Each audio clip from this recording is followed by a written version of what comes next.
Boa tarde a todos os telespectadores e seguidores do Objetivismo Brasil. Hoje nós damos seguimento à nossa série de podcasts com pensadores, pessoas que têm interesse e gostam da filosofia objetivista. Hoje o convidado é Ricardo Birman. Ele é empresário do setor imobiliário, atuando no Grupo Birman.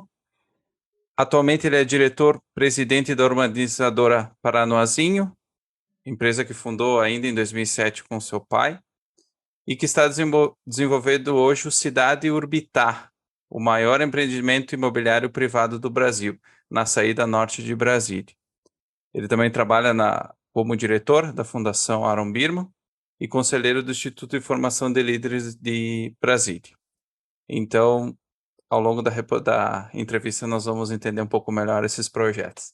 Então, seja bem-vindo, Ricardo. Os dois Ricardos, no caso, hoje. Então, vamos para a nossa entrevista. Obrigado, Matheus. Prazer estar aqui. Então, Ricardo, eu Tudo começo bom? um pouco confuso, né? Porque eu entrevisto alguém com o mesmo nome que eu, aí eu fico meio solipsista, né? Eu fico achando que eu estou me entrevistando, mas não é o caso.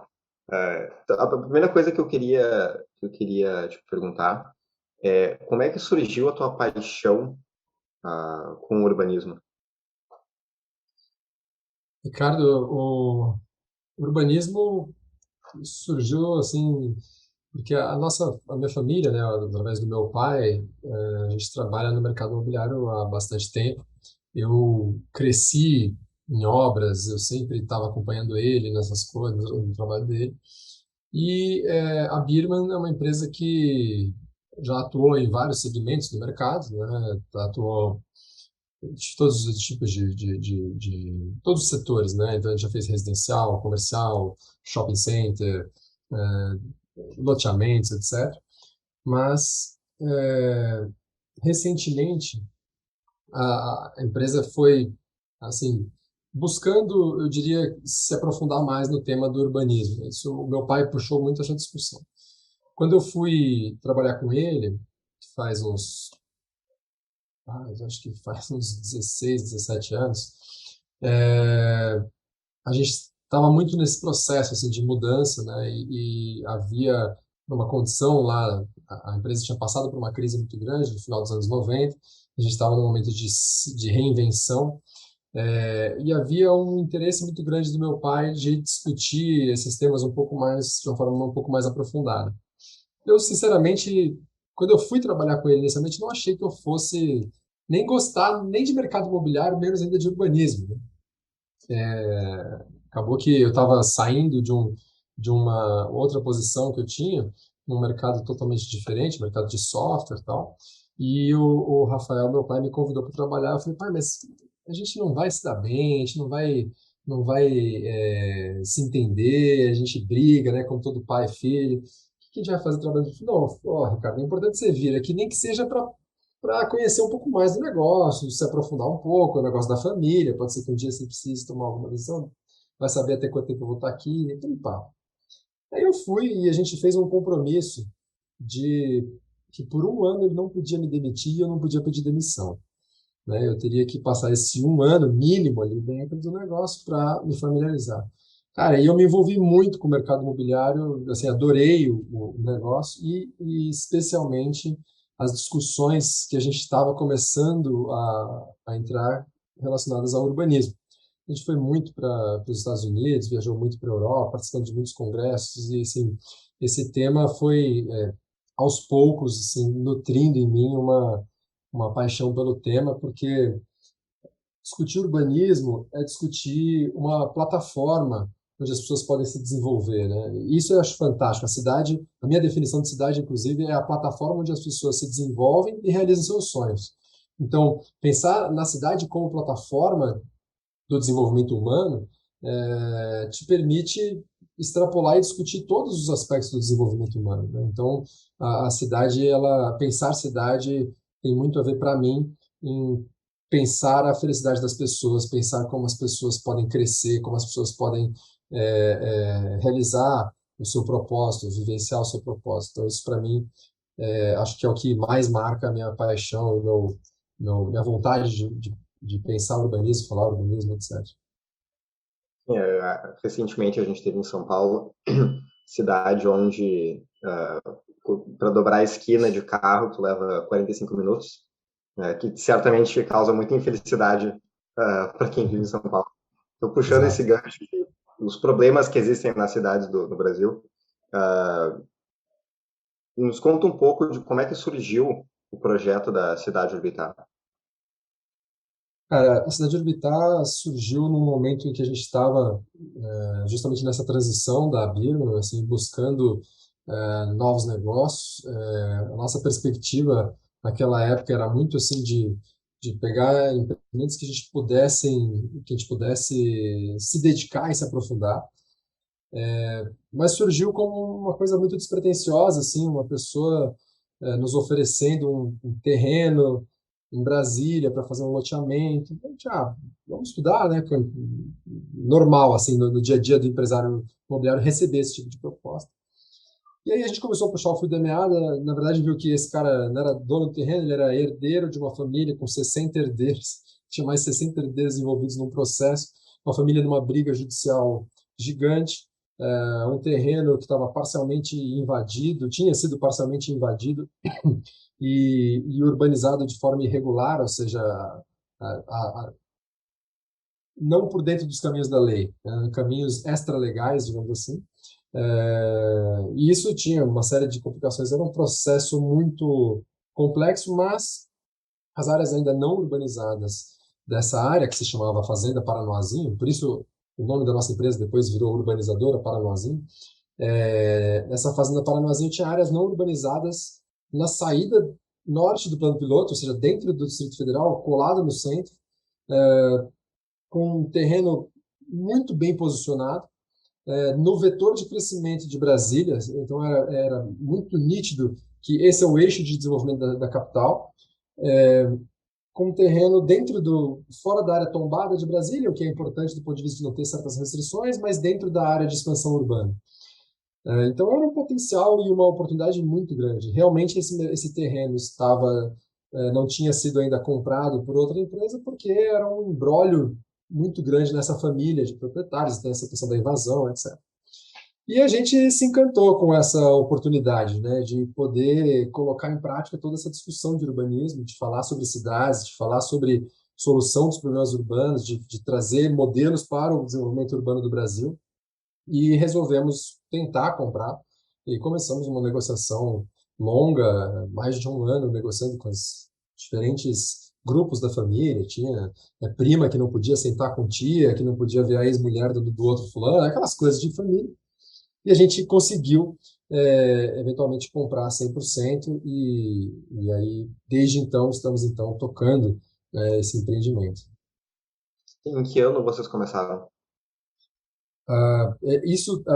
Assim, o primeiro contato, a primeira vez que eu fui a Brasília, que eu vim a Brasília, agora estou aqui em Brasília, a primeira vez que eu vim a Brasília a trabalho foi em 2007, final de dezembro de 2007. A gente fundou a empresa em 2008 e efetivamente conseguiu concluir essa aquisição toda no final de 2008, depois registro do formal de partilha em 2009. Assim, foi um longo período, mas assim, desde 2008, 2009 a gente já vem fazendo investimentos no projeto, o que é assustador, né? Pensando agora um pouco do aspecto regulatório do Brasil. Desde 2008 estamos fazendo 14 anos investindo no empreendimento para conseguir superar não apenas a burocracia de aprovação, mas toda a insegurança jurídica que é empreender no Brasil até efetivamente botar o negócio de pé. Então, para esclarecer para os ouvintes, nesses 14 anos ainda não colocamos o primeiro tijolo, não fizemos não cavamos a primeira pasada de terra.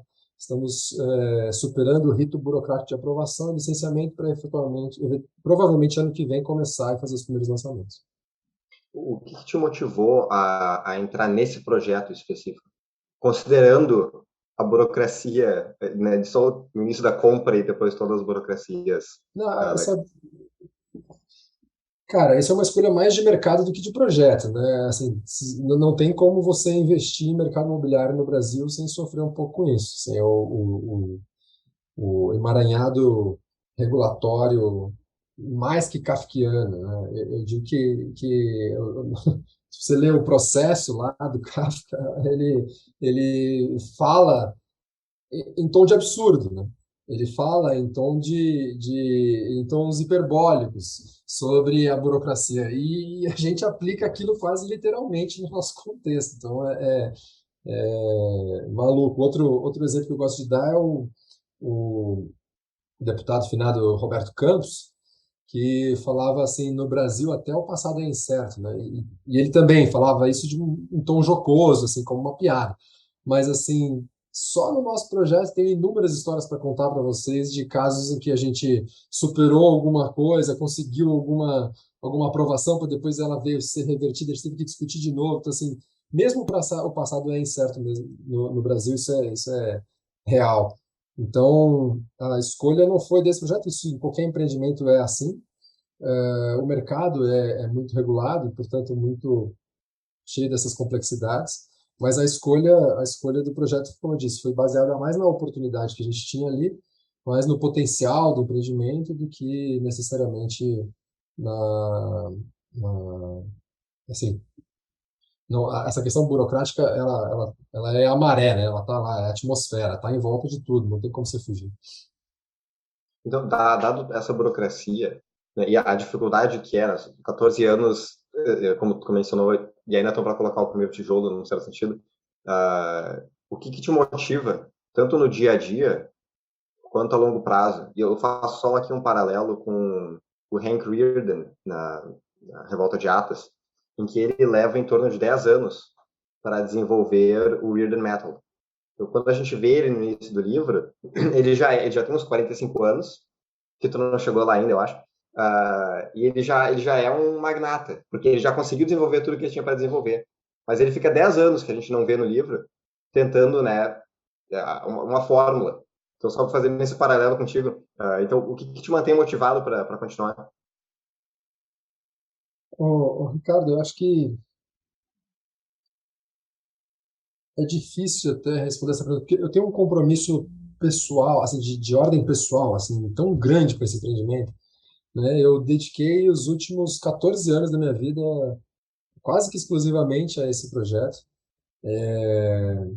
Então, assim, tem um investimento pessoal muito grande. Assim, eu investi mais de uma década. Comecei a trabalhar nesse projeto com 27 anos, né? Então, você passar, imaginar assim, a sua década dos seus 30 anos inteiros trabalhando no mesmo empreendimento e não colocar ele, não construir, não colocar os prédios de pé, etc., exige uma, assim, um envolvimento muito, muito, muito intenso.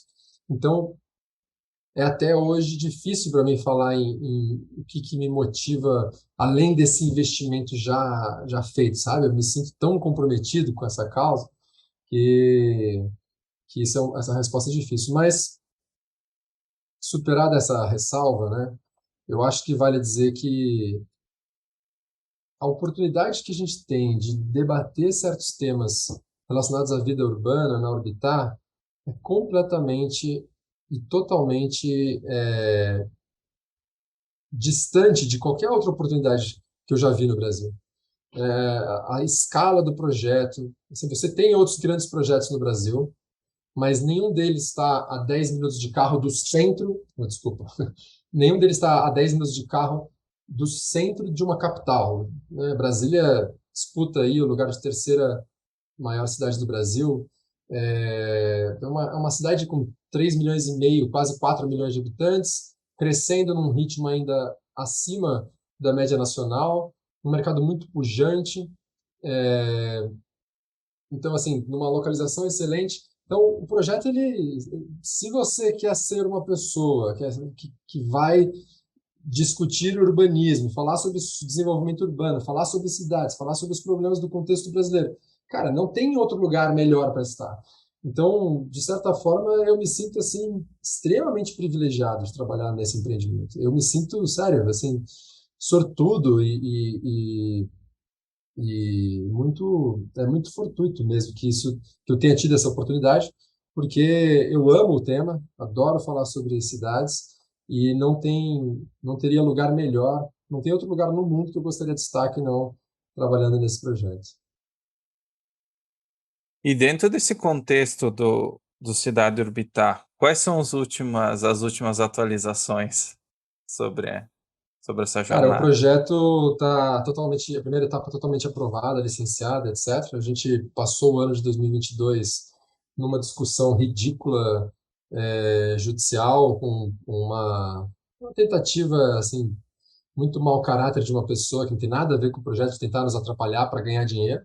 Como a gente não faz, a gente não toma atalhos, né? A nossa conduta é muito rígida, do ponto de vista de conformidade, governança, etc. Então, a gente não faz nenhum tipo de desvio. Essa pessoa deu um tiro na água e não conseguiu nos extorquir, mas o fato é que a justiça brasileira ela é muito permissiva com recursos, embargos, né? Demora muito. Então, a gente basicamente, apesar de estar tudo pronto, passou esse ano resolvendo esse pepino, está tudo resolvido, já vencemos em todas as instâncias, e agora, ano que vem, a gente está pronto para lançar. Hoje nós temos cerca de 80 mil metros quadrados já de empreendimentos projetados, são cerca de 20 torres, então é um empreendimento já que está bastante avançado. A gente está discutindo assim, o projeto executivo das obras de infraestrutura, então a gente está realmente pronto para começar a obra no ano que vem. Esse é o nosso estágio. Até ia te perguntar sobre os desafios do ponto de vista legal. Esse último é o principal ou ainda existem Não, outros? isso é uma besteira no contexto, assim. Os desafios, eu acho que os desafios maiores de você empreender no Brasil, e isso talvez não seja exclusivo do nosso setor, são a insegurança jurídica, o cenário em que você, de falta de previsibilidade, né, a, a, digamos assim, excessiva necessidade de interface com o governo. Então, no nosso caso, basicamente, você tem que fazer milhares de estudos e análises e projetos e tudo isso tem que ser validado por diferentes órgãos do governo. Não há clareza do que é esperado em cada etapa dessas. Nem os próprios funcionários públicos sabem exatamente o que é esperado. Então, vou dar um exemplo para vocês. A gente no começo do empreendimento, eu queria fazer um plano de uso e ocupação, né, que basicamente é um grande desenho do projeto da cidade de Orbitar para aprovar. Aí o governo falou, não, mas eu preciso antes emitir diretrizes para você fazer esse plano de ocupação. Bom, tá bom, então emite as diretrizes, por favor. Aí eles, mas a gente não sabe, porque isso é muito diferente de tudo que a gente já viu em Brasília. Então tá, então vamos começar uma discussão para fazer a emissão das diretrizes. A gente discutiu com o governo meses até que fizemos um documento, inclusive, com uma série de sugestões, referências, benchmarks de outros lugares do mundo, etc. Aí o governo foi e emitiu as diretrizes. A gente foi, fez um plano de ocupação, passamos alguns anos discutindo o plano de ocupação até aprovar o plano de ocupação. Chegamos no final, uma das exigências do processo de aprovação do plano de ocupação foi a elaboração de um estudo de tráfego para analisar impactos no transporte, no trânsito, etc. Tá bom. Aí fizemos um longo estudo de tráfego para convalidar, digamos assim, as propostas urbanísticas que estavam lá no plano de desocupação. Esse estudo de tráfego demorou 4 anos para ser aprovado. Quando chegou no final do estudo de tráfego, eles falaram assim, não, tá ótimo, está aprovado o estudo de tráfego, mas agora o plano de ocupação está desatualizado, então você tem que refazer o plano de desocupação. Aí a gente voltou, fez um novo plano de ocupação para aprovar e, cara, esse é o nível de segurança jurídica do Brasil. Então, assim, esse é o contexto, assim, esse é o dia a dia da aprovação. Aí tem assim, várias outras histórias desse tipo que você... e também eu quero sempre faço questão de fazer uma ressalva, que isso é, às vezes, mal interpretado por pessoas que estão de fora do setor e podem ter a impressão errada.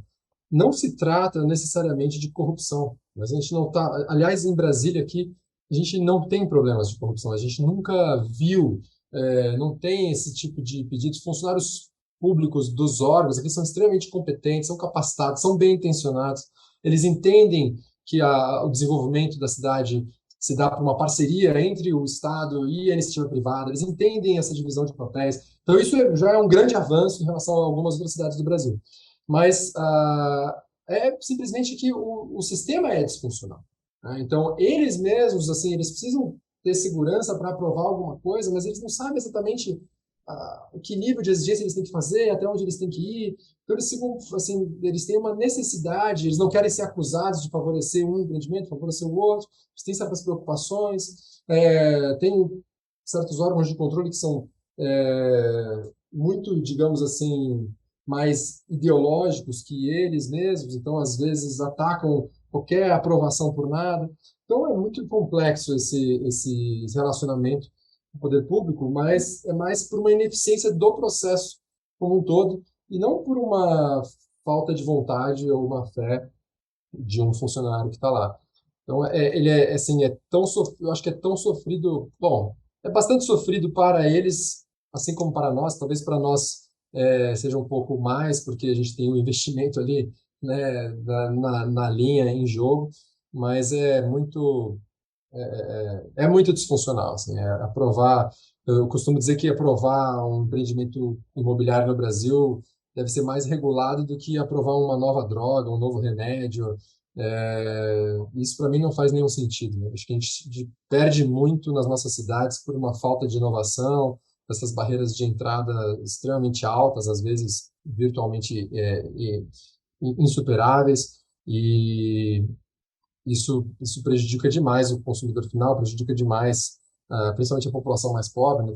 Tem uma limitação no seu acesso à moradia, um encarecimento do custo de moradia, ela é muitas vezes condenada a viver em áreas irregulares, morar em favelas, etc., tudo por conta de um nível regulatório, um custo de conformidade tão alto que eles não conseguem acessar o mercado formal.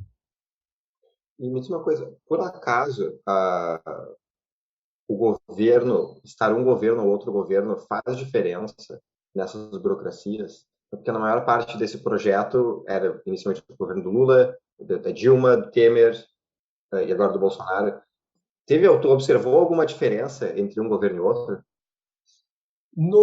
A esfera federal influencia muito pouco projetos imobiliários em geral e mais especificamente projetos relacionados ao desenvolvimento urbano, porque até constitucionalmente, inclusive, a atribuição para a definição do regramento, digamos assim, do uso do solo é municipal, né? Então importa muito mais para o mercado imobiliário em geral o prefeito do que o presidente. No caso de Brasília, né, nós não temos prefeito, né, o Distrito Federal ele é um caso à parte nas unidades da federação, então o governador de Brasília faz tanto a função de governador quanto de prefeito.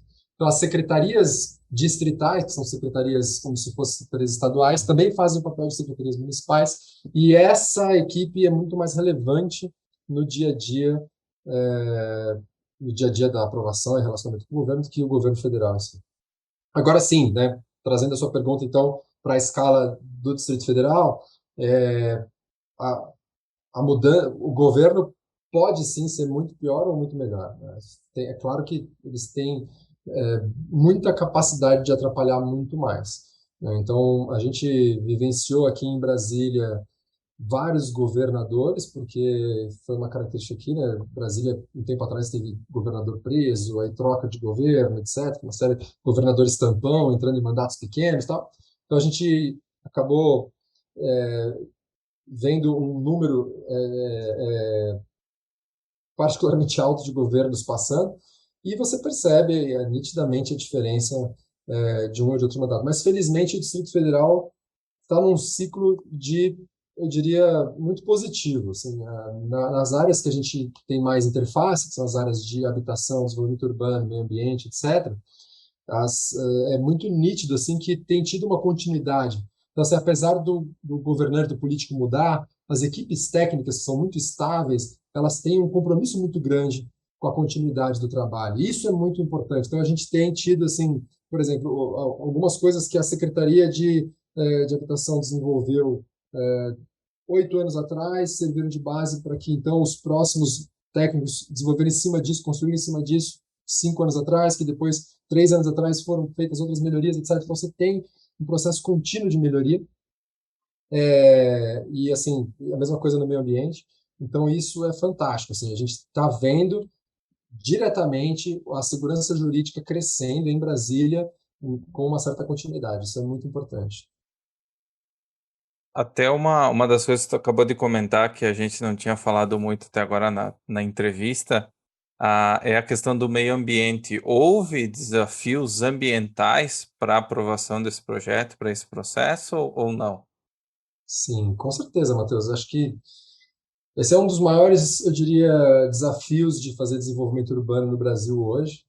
É uma certa, digamos assim, uma interpretação bastante equivocada e ainda muito difundida, por incrível que pareça, assim, apesar das informações serem abundantes, apesar da história estar aí, dos livros estarem aí, sabe, de toda a bibliografia estar disponível, ainda existe gente que pense que a cidade é inimiga do meio ambiente, né? Então, ainda tem gente que acha que desenvolvimento urbano é prejudicial ao meio ambiente. E nada é mais longe da verdade, né? Assim, na verdade, a forma de você desenvolver uma isso é mais do que empírico, assim, é quase que autoevidente. A forma de você desenvolver uma cidade com respeito aos aspectos ambientais é você buscar uma cidade mais compacta, mais densa, onde as pessoas possam, onde os usos sejam mais miscigenados, ou seja, onde você more perto do trabalho, você possa fazer as coisas a pé, dependa menos do carro, onde você tenha menos espalhamento, ou seja, a cidade não tenha que crescer sempre consumindo novas áreas em padrões de baixa densidade, que isso gera um fator de impermeabilização do solo gigantesco. Você devasta e desmata áreas nativas para continuar expandindo uma mancha urbana que depois fica completamente disfuncional em termos de infraestrutura. Basicamente, a cidade suburbana, que é essa cidade de baixa densidade, onde todo mundo mora numa casa com quintal, com árvores e passarinhos, que muito rasteiramente é percebida como algo amigo do meio ambiente, é digamos assim, o vale da eficiência ambiental. Essa é a pior coisa que você pode fazer do ponto de vista ambiental é espalhar a cidade com baixa densidade. E, infelizmente, ainda há uma certa, eu diria assim, uma representação grande dessas ideias de que o adensamento, a verticalização são problemas ambientais, quando na verdade eles são solução. Então, isso é um desafio, acho que, de qualquer empreendedor. A gente tem uma legislação ambiental no Brasil que é, eu diria, bastante completa. Eu tenho algumas divergências com a legislação ambiental, né? Por exemplo, eu acho que é, áreas de preservação permanente, que as chamadas APPs, que são estabelecidas de forma uniforme pelo Código Florestal, que é uma lei federal, para todos os corpos hídricos, ou seja, rios, lagos, nascentes, etc., ela é, ela ignora uma diferença essencial entre um corpo hídrico que passa dentro de uma mancha urbana e um corpo hídrico que passa numa área rural, né? Então, não tem por que você não ter um melhor aproveitamento das frentes de água dentro das nossas cidades, né? Esses pontos são pontos de atributo imobiliário para qualquer cidade do mundo, qualquer cidade que a gente queira visitar e conhecer. E aqui no Brasil, eles são muitas vezes têm o seu desenvolvimento prejudicado por conta de uma visão, eu diria, simplista, né, das funções de um corpo hídrico. Mas isso não quer dizer que a legislação como um todo seja um problema. Acho que a legislação do Brasil é bem completa, bem coesa. O problema mesmo é a insegurança dos processos de licenciamento, a falta de definição de prazos para o poder público, etc. Então, acho também que empreendimentos de baixa complexidade a gente poderia simplificar muito, muito, muito o licenciamento. Assim, tem muitos pontos possíveis de melhoria, mas a legislação ela é relativamente boa. O problema mesmo, eu acho que é mais uma cultura e uma percepção equivocada, um baixo entendimento a respeito dos benefícios ambientais que a urbanização traz. Isso é muito pouco entendido e acho que esse seria talvez o maior desafio hoje nessa agenda. Realmente essa parte, especialmente a verticalização, está sendo muito discutida, especialmente nas áreas litorâneas. Muitas capitais estão, no próximo ano também, por exemplo, Porto Alegre, redefinindo seu plano diretor. Então, esse tema urbanístico, ele me parece que ele está sendo cada vez mais popularizado, essa discussão do que se quer para a sua cidade, né? Antigamente, eu acho que as pessoas eram um pouco mais passivas nesse sentido, né? Elas não se importavam muito com esses temas mais, vamos dizer, que dizem respeito à convivência mesmo, se preocupavam especificamente em ter um parque, esse tipo de discussão mais rasa, mas agora se está discutindo a parte do planejamento urbano de uma forma um pouco diferente, né? Mais aprofundada. Não só dizer qual vai ser a altura do prédio, esse tipo de coisa que podem colocar no centro. É que, Então, assim, uma coisa que a gente tem que entender é que isso toca num aspecto que é psicológico, assim, é muito até natural e humano. Você citou aí cidades litorâneas, né, que estão passando por processos de verticalização. Essa é uma discussão constante, né? Qualquer cidade litorânea tem esse debate, principalmente as cidades menores. Você tem ali um centro tradicional, aquela cidade já se desenvolveu há vários anos, tem talvez um século de existência, ou várias décadas. Não, um século, talvez 2 séculos, tipicamente a cidade litorânea no Brasil. E ela tem ali uma área central que está se valorizando, a cidade fez algumas melhorias ao longo dos anos, então implementou alguma melhoria de infraestrutura, tem um calçadão, tem isso que acontece quando você começa a melhorar a cidade, é que as pessoas querem estar lá. E aí a demanda começa a aumentar. E quando a demanda começa a aumentar, uma consequência natural imobiliária de se aproveitar essa melhoria é você adensar. Ou seja, vamos aproveitar a cidade que já está construída, a infraestrutura que já está montada, e colocar mais gente no mesmo local. Né? E aí, quem é contra isso? Quem se opõe tipicamente a esse desenvolvimento, essa verticalização, esse adensamento? É quem já está lá dentro do centro. Né? Então, o cidadão tem uma casa no centro de São Sebastião, ou qualquer cidade desse tipo, ele tem uma casa no centro e ele fala, pô, mas você vai verticalizar? E aí e o trânsito? E um monte de gente aqui na minha calçada? Como isso vai me atrapalhar demais? Então, ele vai ser sempre contrário, né? Ele tende a ser contrário a partir de uma percepção de que isso vai trazer um inconveniente, um desconforto para a qualidade de vida que ele tem estabelecido. Agora, o que a gente tem que tomar cuidado é de não permitir que a agenda pública, então, a agenda do Estado, que é uma agenda, por definição, autoritária, se submetendo a esse interesse privado daquela pessoa que é contra esse desenvolvimento. Porque o contrário do desenvolvimento daquele centro não é a estagnação e a perpetuação do que existe hoje. O contrário do desenvolvimento ali no centro é a expansão, é o desenvolvimento horizontal da cidade. Então, se tem uma grande demanda por pessoas naquele local, se você impede elas de entrarem ali por uma medida artificial, como uma lei, ou um zoneamento, ou um tombamento, ou o que quer que seja, essas pessoas vão deixar de ir para lá, mas vão morar no próximo primeiro imóvel que elas acharem perto dali. E com isso, a mancha da cidade, né, tem um efeito em cascata, em que as pessoas de maior poder aquisitivo conseguem se ficar no centro, as pessoas, digamos, na segunda camada pegam o próximo anel e assim por diante, e você está expulsando as pessoas de menor poder aquisitivo para cada vez mais longe. Isso às custas, geralmente, de um bioma nativo, você vai ter que devastar mais área, fazer um novo loteamento. Às vezes essa expansão vai acabar acontecendo de forma informal, porque o planejamento da cidade não previa aquela expansão originalmente, as pessoas vão morar numa favela, aí depois vai ter um processo de regularização fundiária para reincluir aquilo. Então, assim, é um problema muito grande causado por um sequestro de uma agenda pública por um interesse privado. Então, tem outros exemplos. Você pega São Paulo, o Raul Justilores, que é um jornalista que fala muito sobre isso, usa esse exemplo bastante, o exemplo do bairro do Pacaembu, em São Paulo. O bairro do Pacaembu é um bairro de mansões, são grandes casas, mas completamente inserido no centro de São Paulo, na área de comércio, serviços, emprego, onde todo mundo quer estar. Então, a demanda por terreno do Pacaembu é gigantesca. Se a gente deixasse o mercado operar livremente, o que estaria acontecendo no Pacaembu? Um adensamento e uma verticalização. Entretanto, o Pacaembu tem uma população hoje de 5 mil pessoas e caindo, né? Porque são donos de mansões, estão ficando mais velhos, a população está diminuindo, os filhos saíram de casa, cada vez um número menor de pessoas por casa. Então, é uma grande área da cidade reservada para uma população de apenas 5 mil pessoas, onde você poderia abrigar facilmente 100 mil pessoas, 150 mil pessoas, 200 mil pessoas. Né? Então, a quem interessa a preservação de um bairro horizontal de casas, cheio de árvore, cheio de verde, dentro do centro de São Paulo. Interessa só aqueles moradores que estão lá. E mais, assim, eu diria que interessa a eles apenas numa camada muito superficial, inclusive, do debate, porque se de fato fosse o interesse deles preservar, aquela área tal como está, eles não precisavam do autoritarismo do Estado para travar o desenvolvimento. Bastaria que eles conversassem uns com os outros, fizessem ali um grupo de WhatsApp e falassem, gente, vamos combinar o seguinte, ninguém vende, todo mundo mantém a sua mansão, beleza?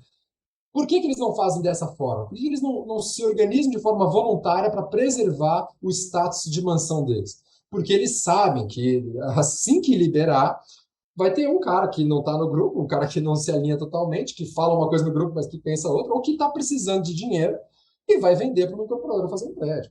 Então, eles precisam recorrer a uma autoridade estatal autoritária que vai usar da força da lei, da força da bala, no final das contas, para impedir o desenvolvimento daquela área.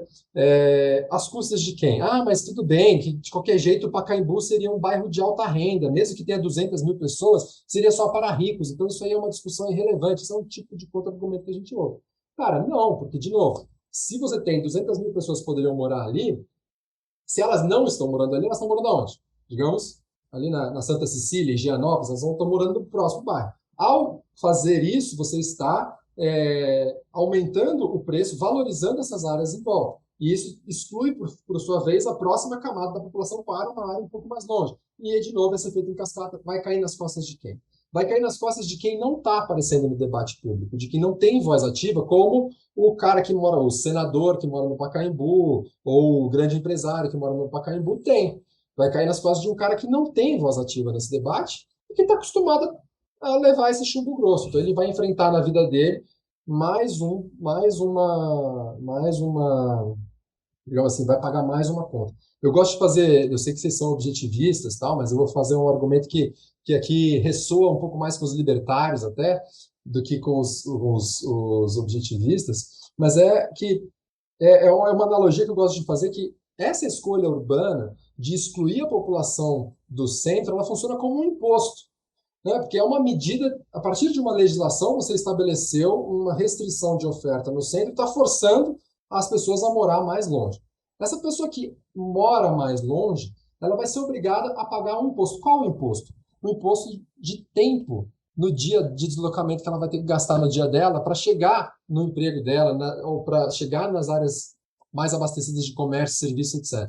Então, imagina que um cidadão é excluído da área onde ele gostaria de morar por conta de leis de zoneamento e, em razão disso, ele demora 2 horas todos os dias para chegar e para sair do trabalho dele. Vocês com certeza conhecem gente assim, qualquer brasileiro de classe média tem no seu convívio ali uma diarista, uma faxineira, um zelador do prédio que vive fazendo esse deslocamento todos os dias. Ele vai e volta todos os dias. Ele sai de uma casa, de uma morada muito longe para chegar no ambiente de trabalho dele. E imagina o que é uma pessoa gastar 2 horas da vida dela, todos os dias, para entrar e sair da cidade. 5 mil pessoas é o que mora no meu condomínio.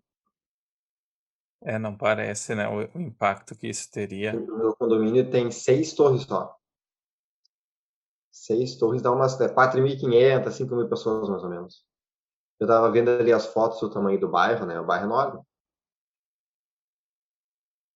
Eu não ouvi vocês, gente, porque eu estava aqui. Não, eu estava falando com o Matheus. Eu estava comentando que no meu condomínio mora em torno de 5 mil pessoas. São 6 torres.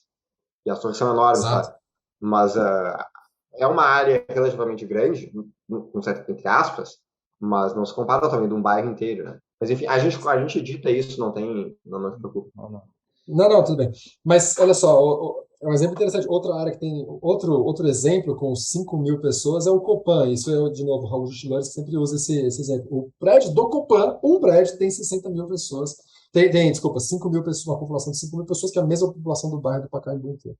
Então, voltando aqui aquele raciocínio, né? Se você está, por força de lei, obrigando as pessoas a morar muito longe, ao fazer isso, essas pessoas têm que pagar 2 horas de imposto todo dia para se deslocar, cara, eu tenho dificuldade de pensar numa lei mais cruel.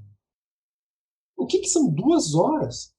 2 horas de vida todos os dias para uma pessoa significa que ele poderia fazer o quê? Ele poderia estar lendo os textos do Objetivismo Brasil. Ele poderia estar estudando, ele poderia estar se desenvolvendo para se capacitar, ele poderia estar se dedicando, passando tempo com os filhos dele. ele poderia estar, sabe, assim, nutrindo relações amorosas, emocionalmente estáveis com a sua família. Qual é o impacto disso para essas crianças? Né? Então, assim, não tem um imposto mais perverso do que esse. Então, isso para mim é muito sério, muito grave. E os efeitos dessa legislação, que apesar de ser toda muito bem intencionada e baseada em ideias assim de um mundo maravilhoso, que todo mundo vai viver bem, elas acabam sendo muito perversas, assim, muito cruéis. Uma outra consequência drástica é o fato de que muitas vezes esse trade-off entre morar perto ou morar muito longe começa a ficar tão desproporcional que as pessoas falam assim, cara, além do custo aqui dentro ser muito maior, eu vou botar outras contas nessa balança e reequilibrar isso de outro jeito. Então, por exemplo, eu vou morar numa favela. O cara que está chegando, né, o imigrante chegando numa cidade, para se morar, uma pessoa muito pobre chegando, ou uma pessoa que não tem poder aquisitivo para comprar um imóvel no centro, ou não tem poder aquisitivo para pagar um imposto de 2 horas de deslocamento. Ela precisa desse tempo produtivo na vida dela. Aí o que ele vai fazer? Ele vai morar numa alternativa, num produto alternativo, substituto que é oferecido hoje, que é a moradia informal, que tipicamente é uma favela. Né? Só que, de novo, qual é a consequência, qual é o ônus que esse cara está sofrendo? Além de não ter representação jurídica do direito de propriedade, que só isso aí já exclui ele do mercado de crédito, do mercado bancário e um monte de outras coisas. Além disso, o cara ainda está sujeito à irregularidade em uma série de outros aspectos da vida dele. Então, quem resolve uma disputa possessória na favela? É a polícia? É o judiciário? Não, cara, é o chefe do morro. Né? Então você sujeita essa pessoa a viver num ambiente de criminalidade por conta de uma decisão urbanística que você fez lá para atender o interesse do dono da mansão no Pacaembu. Cara, é muito cruel. Então, eu acho que tá tudo errado e sei lá qual que era a pergunta de vocês, mas aqui já chegamos em outros assuntos, mas é Não, mais ou menos isso. voltando um pouco ao projeto da Orbitar, você comentou que a sua motivação ela é realmente de ser um projeto de vida e, e realmente esse tipo de motivação ele é bem difícil de encontrar. É difícil encontrar pessoas que estejam, na sua maioria, que tem um propósito tão claro de vida, que tem um projeto para ancorar tudo isso. Como você faz para encontrar pessoas que compartilhem dessa visão do projeto e tenham essa visão de longo prazo contigo? Como tu atrai essas pessoas que já vão ter que entrar sabendo do desafio? Hoje, claro, está mais próximo, né, da concretização, mas provavelmente você trabalhou e ainda trabalha com pessoas que começaram contigo lá em 2007, 2008 também. Como é que é para descobrir essas pessoas e manter elas engajadas num projeto de longo prazo? Acho que duas coisas eu pontuaria nisso. A primeira é contratar por caráter e treinar os talentos. Então, a gente não contrata por talento, a gente contrata por caráter e por afinidade, por valores. Então, achar pessoas que têm esse brilho no olho de querer buscar, né, realmente um desenvolvimento pessoal intenso e grande, enfrentar desafios e crescer assim, aprender a fazer limonada com os limões que a vida te dá. Quem tem esse perfil quem a gente gosta de contratar. Claro que nem todo mundo dá certo, e aí tem o segundo aspecto, que é um processo quase que de seleção natural, assim, na UP, lá no nosso time, ou a pessoa fica muito pouco, ou ela fica lá muito tempo. Né? Então, geralmente, nos primeiros 45 dias, quando não dá liga, na hora, assim, a gente já percebe. A gente já teve umas 3 ocasiões de pessoas que acho que foram 3, de pessoas que a gente contratou, passou pelo processo seletivo, recrutamento, etc. Selecionamos a pessoa, ela chegou no primeiro dia para trabalhar e não voltou no segundo. Uma delas, inclusive, saiu para almoçar e não voltou, porque a gente deu para ela, era uma advogada, a gente deu para ela, ó, tá aqui, lê tudo isso aqui até a hora do almoço e depois a gente conversa. Aí ela, cara, lá picou a mula, foi embora. Então, acho que é muito mais importante contratar uma pessoa pela vontade dela de se desenvolver e de crescer, porque é só isso que a gente consegue oferecer na Orbitar, do que contratar, por exemplo, alguém que... Sabe, a pessoa que é... A gente pergunta isso na nossa entrevista, no nosso processo de recrutamento, né? Tem um formulário que o cara preenche lá que tenta pescar assim, alguns valores. Então, se a pessoa, por exemplo, está buscando estabilidade, está buscando uma certa segurança, está buscando previsibilidade, a gente fala para ela, olha, eu não consigo te oferecer nada disso, talvez seja melhor você achar um emprego em outro lugar. Agora, se você quer realmente assim, encarar um desafio que parece completamente impossível, muito maior do que tudo que você imaginou que você fosse capaz de fazer, e enfrentar isso junto com um time que é altamente colaborativo e que vai estar na mesma lama que você. E se você vê prazer em fazer conquistas que você não atingiria se você não tivesse que passar por um profundo processo de transformação pessoal, aqui é um bom lugar para você trabalhar. E aí a gente tem tido muita sorte, assim, eu sou extremamente grato e extremamente afortunado de ter a equipe que eu tenho trabalhando conosco. O nosso time, olha, assim, eu não tenho outra palavra, vou ter que falar aqui num português bem claro. O nosso time é foda, eles são muito, muito bons mesmo. E são pessoas assim que me ensinam todos os dias, eu aprendo com eles todos os dias. Então é fantástico, assim, realmente esse aspecto da nossa equipe. Fico feliz de você ter feito essa pergunta. Raramente ela é feita numa entrevista e vale esse crédito, vale todo o crédito. São pessoas realmente que estão lá. E uma coisa que a gente tem como muito séria é que todo mundo que sai da nossa equipe, as pessoas podem sair, né? É normal, às vezes a sua vida muda e tal, então em algum momento você vai encerrar esse ciclo. Mas o que a gente faz questão é que todo mundo que entre na nossa equipe tenha uma perspectiva de crescimento para que ela saia muito melhor do que ela entrou, né? Então, não tem ninguém, a gente tem hoje umas 40 pessoas, não tem ninguém que faz todo dia a mesma coisa, assim, todo mundo está cada dia tendo um programa diferente, isso é muito bacana. Então, eu sou muito, muito orgulhoso e muito feliz do time que a gente tem. Ricardo, me diz uma coisa. Sendo que esse projeto ele é a longo prazo, como é que tu faz para medir o progresso? E o que seria, vamos dizer assim, daqui a alguns anos, o que seria considerado sucesso na tua perspectiva? Cara, Ricardo, você já jogou Jogo da Vida? Não, nunca joguei. Não? Conhece? É um jogo de tabuleiro. Você já jogou, Sim, sim. Matheus? É um jogo de tabuleiro que você vai avançando casinhas, né? Aí chega uma hora, você se casou, parabéns. Aí depois você tem o primeiro filho. É um jogo que você vai evoluindo, assim. Então, o desenvolvimento da cidade habitat é meio jogo da vida, né? São casinhas que você vai avançando. Às vezes você para numa casa e fala assim, volte 5 casas, aí você tem que voltar um pouco, continua.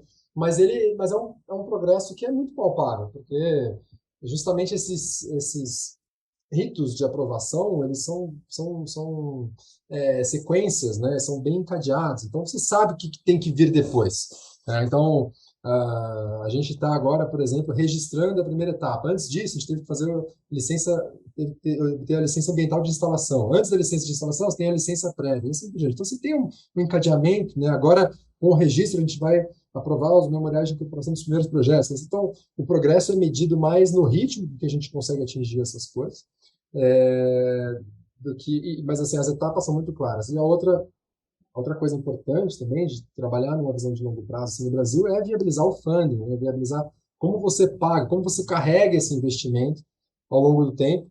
Isso exige muita competência, assim, você realmente precisa ter um time que saiba trabalhar muito bem com orçamento, saiba trabalhar muito bem com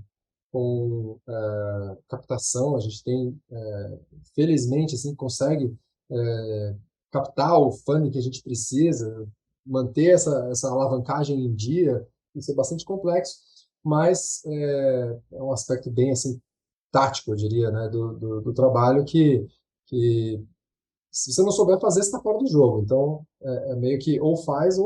Ou acerta ou acerta. Mas acho que é isso. E no futuro, já que tu ainda é relativamente jovem, tá na metade da vida, no futuro, em que outros projetos tu pensa em trabalhar ou tu gostaria de trabalhar? Cara, eu não me vejo fazendo algo que não esteja relacionado ao urbanismo, né? Acho que o urbanismo realmente foi picado pelo, assim, acho que sempre vai ser minha atuação principal, meu engajamento sempre vai ser com a construção de melhores cidades, principalmente no Brasil. É uma coisa que me move muito, assim, de querer ver cidades mais inclusivas, cidades mais onde as pessoas não estejam sendo sacrificadas por escolhas urbanísticas tomadas num comitê, né, totalmente isolado da realidade, assim, que não... Então, assim, ver esse progresso é algo que me interessa muito. Acho que a Orbitar vai ter um potencial de ser exemplo para alguns outros empreendimentos nesse sentido e algumas outras cidades nesse sentido. Espero que seja, né? Mas, assim, outros projetos no mercado imobiliário são coisas que me interessam. Tenho alguns planos de vida, tenho um objetivo de fundar uma escola em algum momento. É algo que eu comecei, é um objetivo comum meu e da minha esposa. A gente começou a falar sobre isso mais recentemente.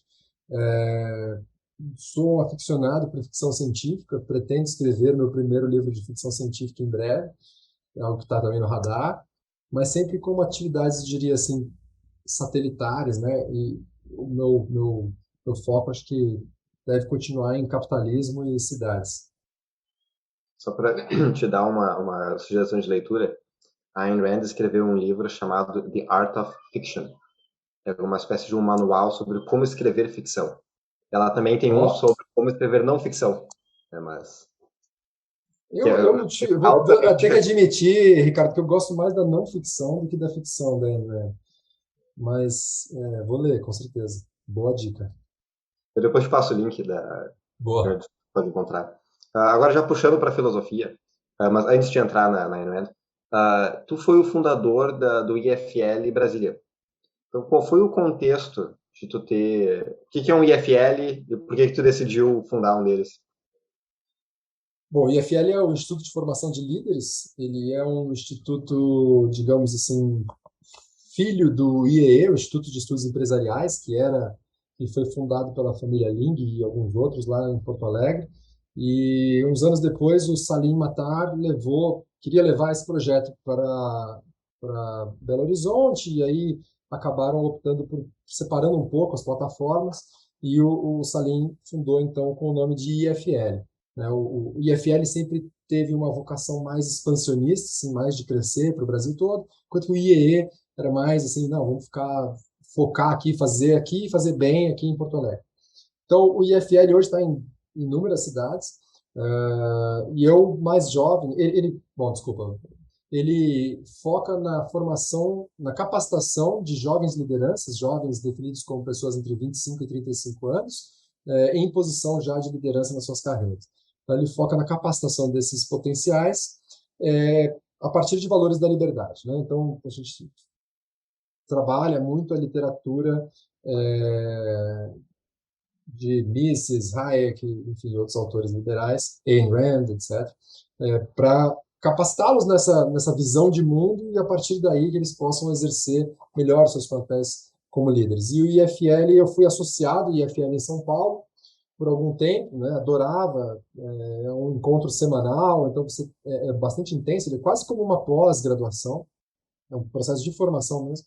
Fui associado à IFL São Paulo, e aí depois, anos depois, fui a Brasília, estava trabalhando nesse projeto em Brasília, e vendo algumas assim, dos debates que eu presenciava em Brasília, eu falei, cara, precisava muito ter o IFL aqui em Brasília, é essencial discutir valores da liberdade aqui.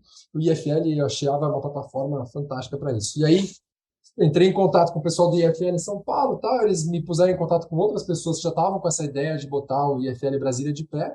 A gente se juntou e fundou juntos o Instituto, que está aí já tem 4 anos, se eu não me engano. Está rodando super bem, é uma plataforma super, super legal. Que foi a tua outra pergunta? Era o que é o IFL? E depois eu me perdi.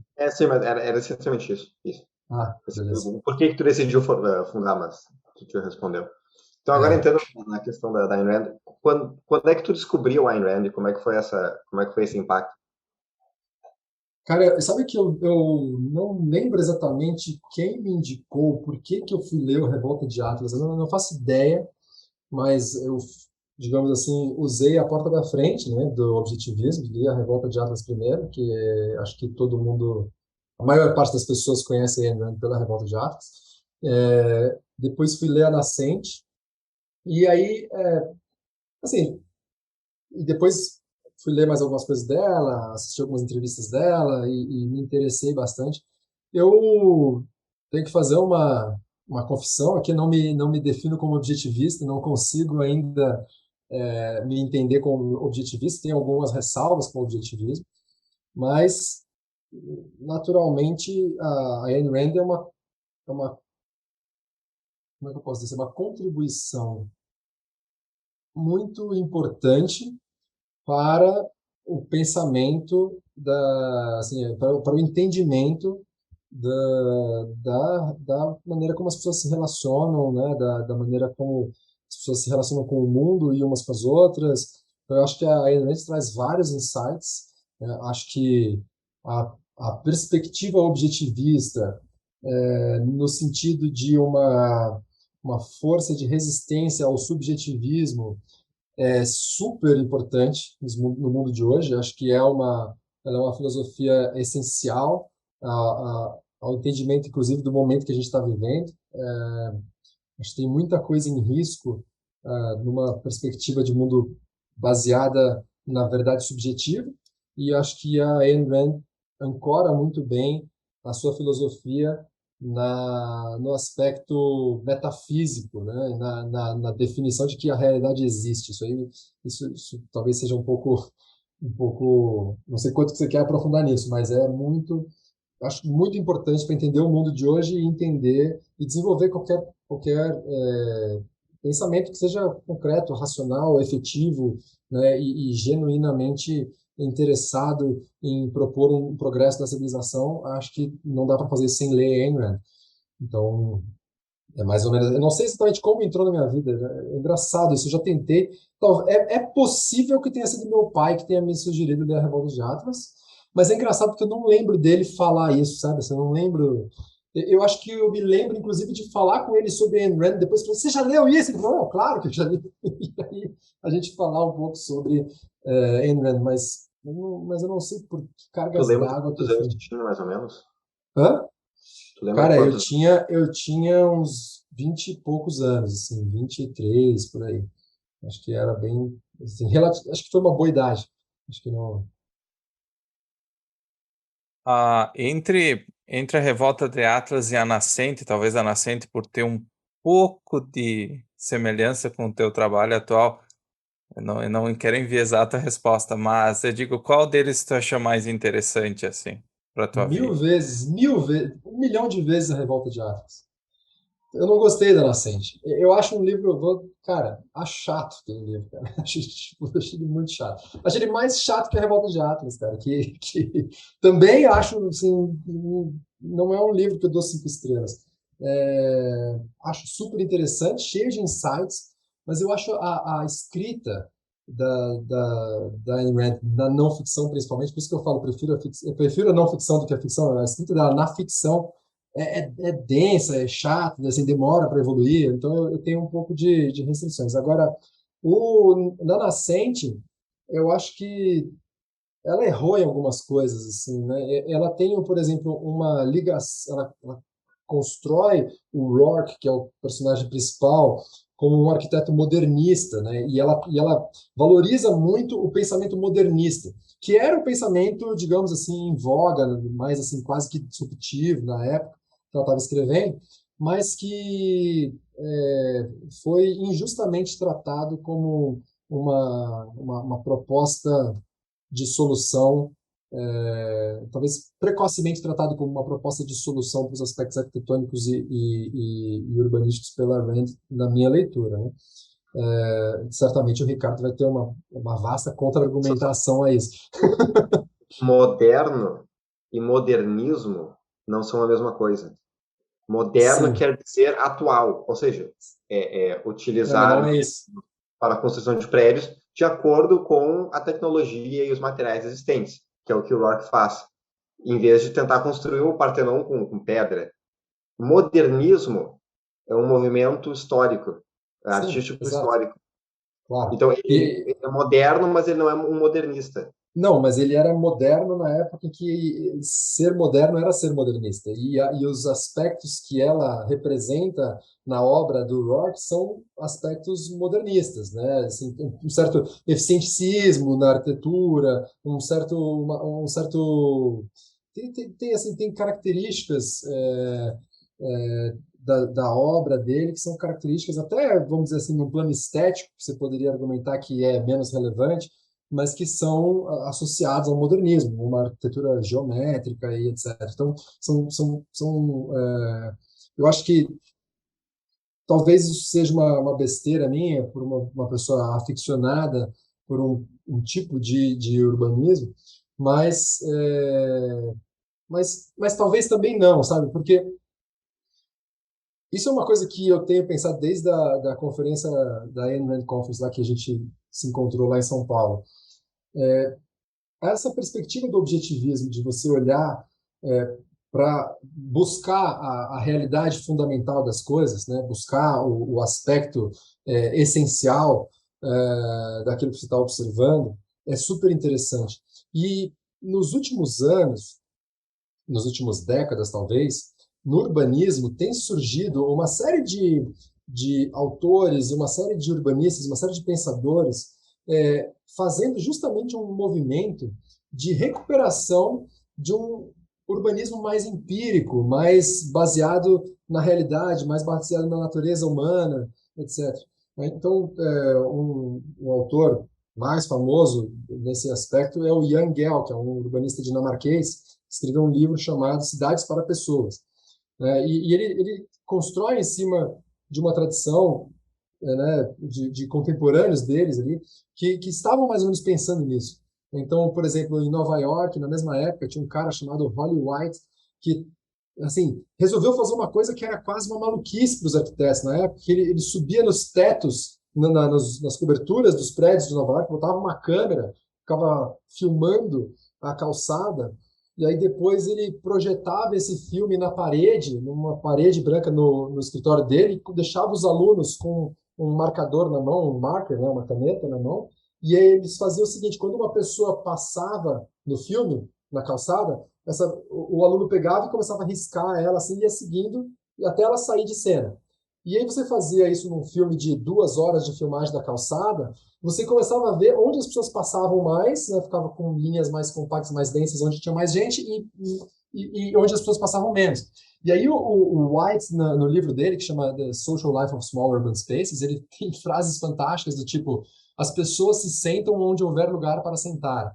E isso é fantástico, assim, porque é quase que uma quebra de paradigma do urbanismo que vinha sendo feito no século XX, que era intrinsecamente modernista, que tirou o ser humano da cena, né? O urbanismo modernista ele é muito, digamos assim, ancorado na popularização do automóvel como meio de locomoção e transporte nas cidades. Isso faz com que ele fez com que ele se desconectasse um pouco da escala das pessoas, né? E ele ignora de uma forma muito o modernismo, em geral, ele ignora de uma forma muito arrogante certos aspectos que são intrínsecos à vida humana, né? Então isso foi muito prejudicial para as cidades em geral no mundo inteiro.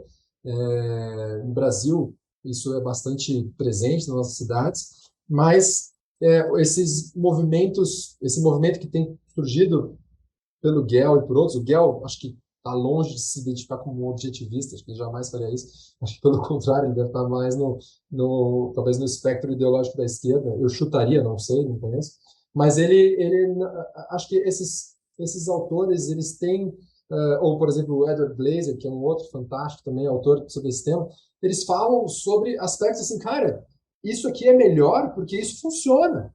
Né? Então, o Gehl fala, cara, uma rua não pode ter mais do que 30 metros de largura, porque é o alcance da visão. Em 30 metros, você vê uma pessoa do outro lado da rua, você consegue identificar se ela é uma ameaça para você, para sua família ou não, então você vai se sentir confortável andando numa rua dessa largura. Se a rua tiver 80 metros de largura, você não vai se sentir seguro. E são coisas assim, a Jane Jacobs, né, escrevendo nos Estados Unidos, ela era jornalista, não era nem arquiteta, nem urbanista. Ela escreve, cara, o que dá segurança na rua são os olhos das pessoas na rua. Então, quanto mais gente olhando para a rua, mais segura ela vai ser. Então, é um negócio muito empírico, sabe? É muito assim, lastreado em achar os aspectos da natureza humana que fazem uma cidade ser uma boa cidade. E isso eu acho que tem um paralelo muito legal com o objetivismo, né? Assim, dentro do mundo do urbanismo, o modernismo é, é quase que um contraponto a isso, né? É o abandono da escala humana, é a ideia de você ter planejamento urbano quase como uma expressão do poder do Estado, né? Então, a gente vê aqui em Brasília, por exemplo, o Lúcio Costa, que foi o projetista da cidade, vencedor do concurso, né, que o Juscelino Kubitschek fez para a capital, ele cara, ele impõe um desenho urbano às pessoas que é totalmente não caminhável. É um desenho urbano que tem a Esplanada dos Ministérios, por exemplo, né, a Praça dos Três Poderes, no que ele chamava da escala monumental, né? Então é quase que assim um ode ao Estado, porque você fica andando numa avenida que é totalmente insalubre para o pedestre, mas vendo aqueles edifícios gigantescos que são o poder representam o poder do Estado, é quase para o cara se sentir assim, cara, você não é um nada, você é um mísero indivíduo aqui, né? Cara, isso tudo contamina, né? Essa herança modernista contamina muito a minha leitura da nascente. Então, talvez seja até uma crítica anacrônica e injusta, mas ainda assim é como eu me sinto. Se tu te lembra as casas que ele construiu, ele sempre comentava que cada sala, cada ambiente tinha um propósito. Então não é só a façada do prédio ou Sim, a aparência do prédio, mas todo o prédio ele tem que ter um propósito. Tá? E ele é um propósito humano. O prédio ele é construído para seres humanos. Até o sim. próprio templo que ele constrói, aqui dando um pouquinho de spoiler para quem não leu, dos ouvintes, mas até o templo que ele constrói, o Stoddard Temple, ele é um templo para o espírito humano, ou seja, para a inteligência humana, para a capacidade que o ser humano tem de conhecer o mundo. Então, todo o livro ele é uma é como se fosse um elogio ao ser humano. Até a própria estátua que eles colocam na frente do templo, que é uma estátua da Dominique, é para enaltecer a beleza humana. Até depois, mais para o final do livro, a comunidade, o resort, ele constrói um resort de classe média, né, em que ele conseguiu o projeto. O problema que os resorts têm é que eles são para quem é rico. Então, quem tem dinheiro consegue pagar para ter a sua privacidade, a sua casa que tu não vê ninguém. E quem é pobre acaba tendo que ir para ambientes de férias e está todo mundo vendo a sujeira do outro, vamos dizer assim. E o que ele decide fazer é um projeto em que são para pessoas que têm um pouco de dinheiro, mas que não são pessoas ricas, e que tem bom gosto, né? Isso aqui eu esqueci o nome do projeto, mas o Matheus vai Cortland, lembrar. né? Isso, né? Cortland. Como? É Cortland, né? Cortland, isso. Isso. Cortland, isso. Então todo o projeto ele é pensado para o ser humano.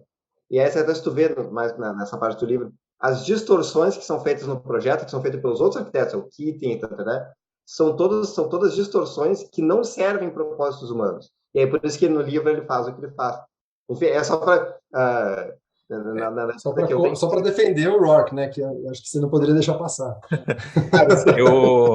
Eu até agora, por meio da entrevista, eu me lembrei que no passado até o Anthony Ling ele tinha uma crítica, eu acho que era semelhante à tua, mas não, realmente não era uma crítica, eu digo, mais focada no objetivo do romance, que não era ser um Claro, manual de arquitetura, sim, lógico. mas, mas era realmente uma crítica à perspectiva, por exemplo, de um dos arquitetos com quem ela se informou para escrever, para dar o contexto da obra, que hoje ele, daqui a pouco não é o Wright, né, que não é mais, que hoje não... Hoje tem alguns arquitetos, eu acho que vão um pouco por esse caminho, tipo a Zaha Hadid, esse tipo de pessoa, né, com suas particularidades, mas realmente sempre foi um o arquiteto,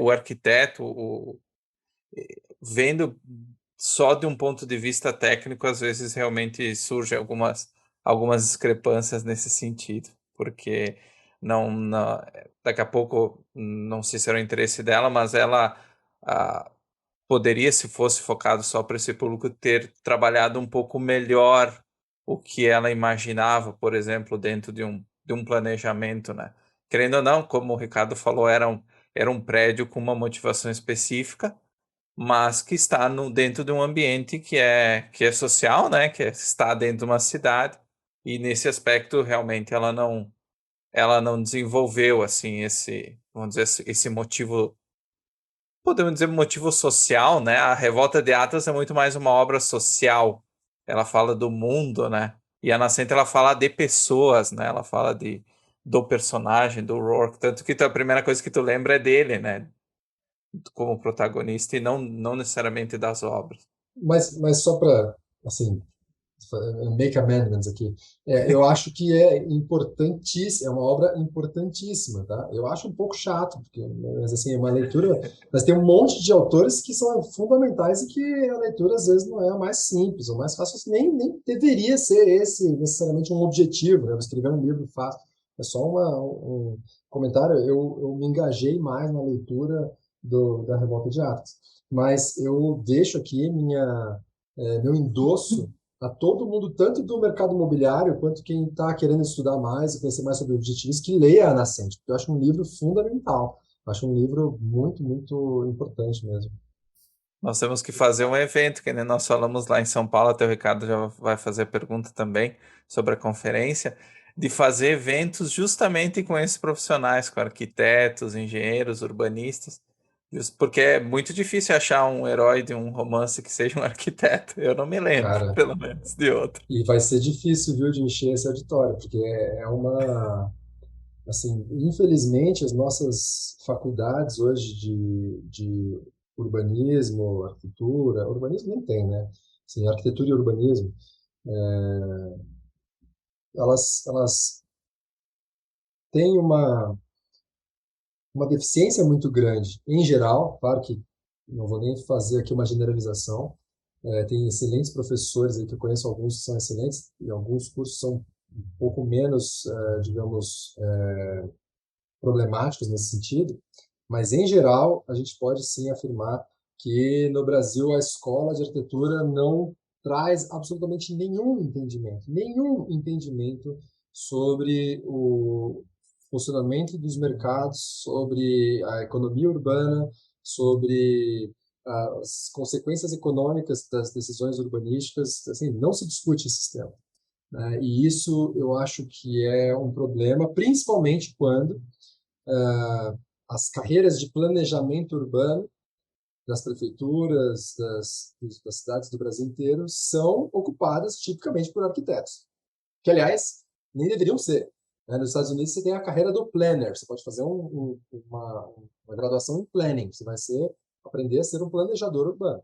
Né? Aqui no Brasil não existe essa carreira, então você vai ter que se formar como arquiteto e urbanista. Na verdade, você se forma como arquiteto, eles te dão um título de arquiteto urbanista, né? Mas são raríssimos os casos de pessoas que eu vi saindo da faculdade sabendo o mínimo sobre urbanismo, geralmente eles sabem zero, e aí ele vai se formar como arquiteto e ser colocado numa posição de discutir planejamento urbano, que enfrenta assim, um rol de problemas e de desafios completamente diferentes dos problemas da arquitetura. Né? Assim, é totalmente diferente. A arquitetura ela tem até um pouco mais, assim, na arquitetura a liberdade estética ela ela é menos relevante, sabe? Acho que é uma questão muito de gosto, de preferência e tal. Tem poucos impactos. Agora, no urbanismo, não dá. Né? Acho que esse é o gancho interessante que eu estou fazendo assim com o pensamento objetivista. Cara, não pode fazer uma rua sem calçada. Não pode. Não dá para fazer. Isso não faz sentido. Assim, é errado. Então, são, acho que essa percepção assim de um ambiente mais restrito, com mais condições de contorno, e são condições de contorno impostas pela natureza humana, na minha visão, elas são mais características do urbanismo e elas são necessárias de serem entendidas. E os arquitetos costumam a querer.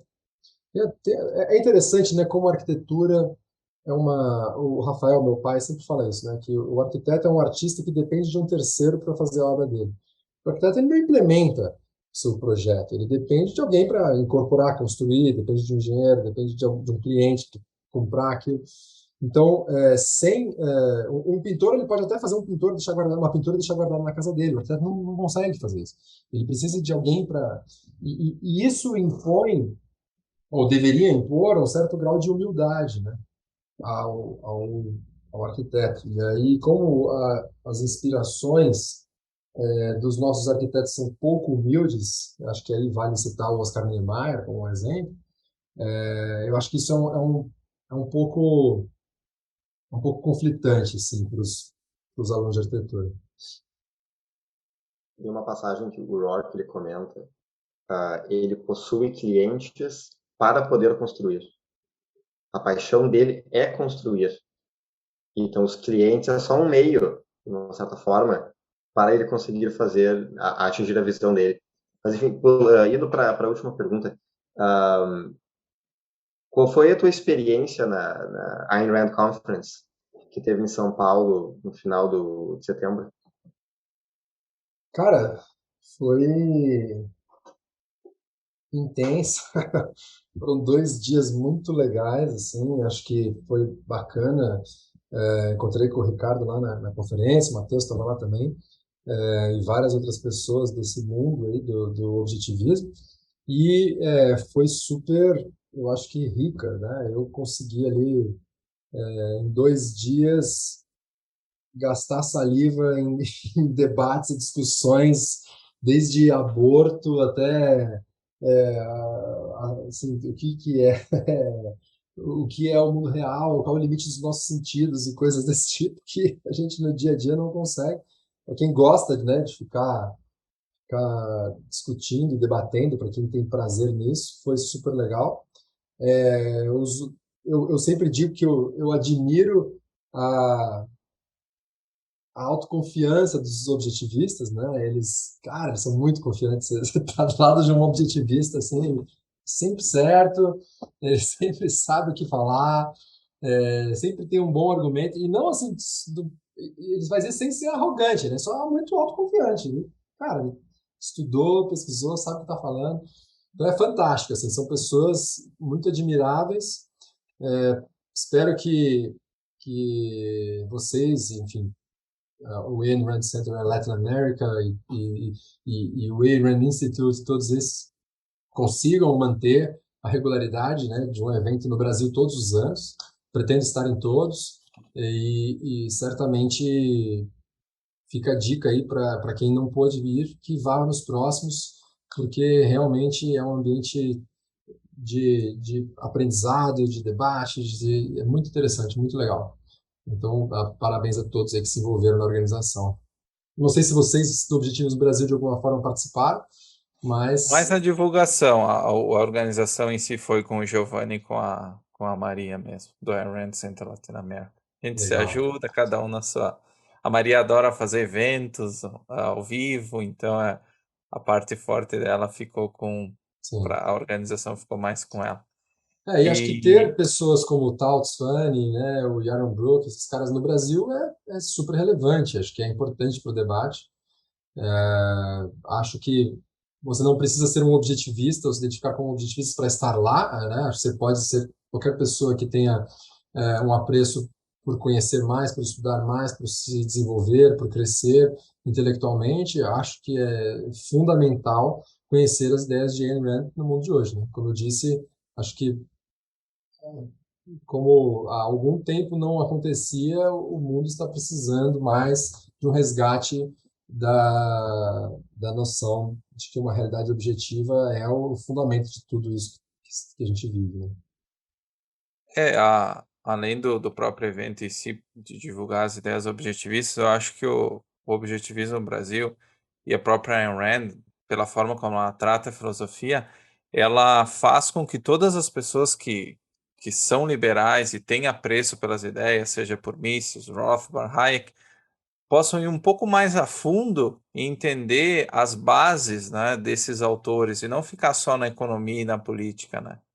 É um trabalho que exige muito mais esforço do que só dizer que tu não quer mais imposto, quer desburocratizar esse tipo de lugar comum e te pede, não obriga, porque ninguém é obrigado a fazer nada.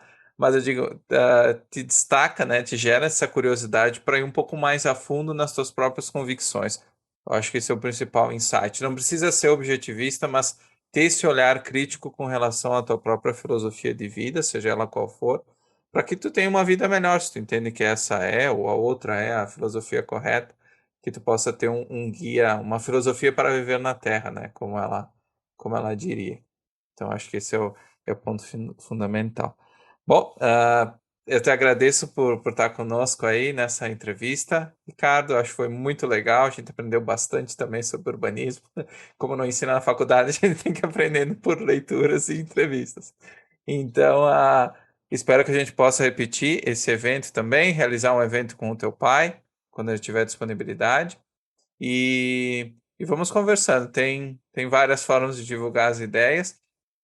E para todos, então, a entrevista vai ser divulgada em primeiro lugar na íntegra e depois os clipes curtos ao longo dos próximos meses. Então, muito Bacana. obrigado, Ricardo. Foi um prazer, gente. Obrigado Ricardos. pelo convite.